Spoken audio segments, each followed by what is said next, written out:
इस वीडियो में हम आपको बताएंगे कि आप अपने मैक के अंदर लगी हुई रैम के सीरियल नंबर का पता कैसे लगा सकते हैं। तो अपने मैक के अंदर लगी हुई रैम का सीरियल नंबर जानने के लिए आप एप्पल लोगो पे क्लिक करके अबाउट दिस मैक में जाएं।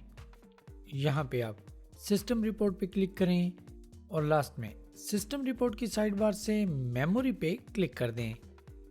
अब यहाँ पे आपको आपके मैक की हर डिम में लगी हुई रैम का सीरियल नंबर मिल जाएगा। फॉर एग्जांपल, मेरे मैक के डिम नंबर 1 में जो रैम इंस्टॉल्ड है उसका सीरियल नंबर ये है और मेरे मैक की डिम नंबर 2 में जो रैम इंस्टॉल्ड है उसका सीरियल नंबर ये है। फ्रेंड्स, उम्मीद है इस वीडियो से आपको कुछ हेल्प मिली होगी। अपने मैक के बारे में मज़ीद यूज़फुल वीडियोस देखने के लिए हमारे चैनल MZ लर्निंग को सब्सक्राइब कर लें।